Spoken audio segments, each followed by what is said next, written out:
안녕하세요. 부동산 밴쿠버에서 제공하는 경제 뉴스를 전해드립니다. 올해 경제 전망이 작년보다는 비교적 낙관적입니다. 그렇지만 한편으로는 더욱 조심스러운 접근이 필요한 것으로 분석되고 있습니다. 컨퍼런스 보드 오브 캐나다는 최근 각 주의 2021년 경제 전망을 내놓았습니다.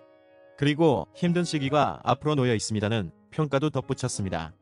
이 보고서는 코로나19 팬데믹은 전 세계적으로 갑작스러운 경제 활동 위축을 초래했습니다. 우리는 글로벌 실질 경제 GDP가 올해는 4.7% 정도 줄어들 것으로 보고 있습니다. 부분 국가에서 2020년도 2분기에 비필수 산업 분야에서는 록다운이 실시됐기 때문이라고 설명했습니다. 다만 현재로서는 전 세계 경제가 3, 4분기 중 어느 정도 잃어버렸던 부분을 회복했다는 분석입니다.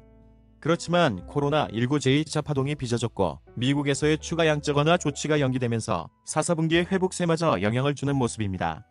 이 보고서는 팬데믹이 다양한 방식으로 다채로운 산업 분야에 영향을 주면서 각 주 경제에 실질적으로 미치는 영향에는 차이가 있습니다. 라고 평가했습니다. 그렇지만 캐나다 경제의 회복세는 오는 여름을 기점으로 좋은 방향을 보이게 됩니다. 반면 올 가을과 겨울에는 경제가 다시 제자리 걸음을 할 수도 있다는 것입니다.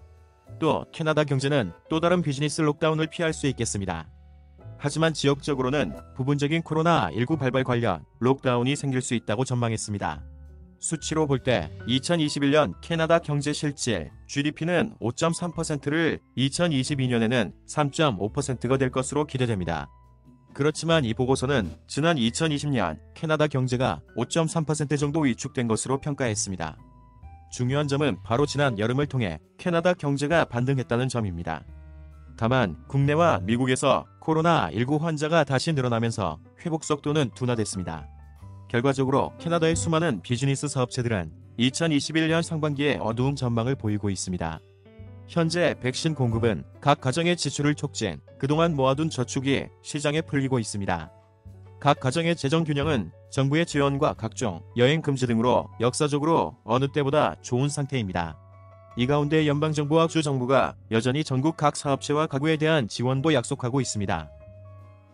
우려되는 부분은 팬데믹 속에서 정부의 부채가 역사적 수준으로 급상승하는 점입니다. 향후 코로나19 위기가 지나가면 정부의 재정 및 공공지출 분야에서 부담이 될 수 있기 때문입니다. 이 보고서는 지역화된 비즈니스 폐쇄와 가계 및 비즈니스 활동의 일부 분야 경비 절감이 2021년 중반까지 회복 속도를 늦출 수 있다고 평가했습니다. 또 코로나19 케이스 반등세는 전 세계적으로 에너지 수요를 둔화시키고 관광산업 분야에도 부담을 줄 수 있습니다. 다만 정부의 소득 지원과 역대 최저 수준의 이자율을 통해 금융, 보험, 부동산 산업 분야는 팬데믹에도 불구하고 올해는 좋은 성과를 낼 수 있습니다.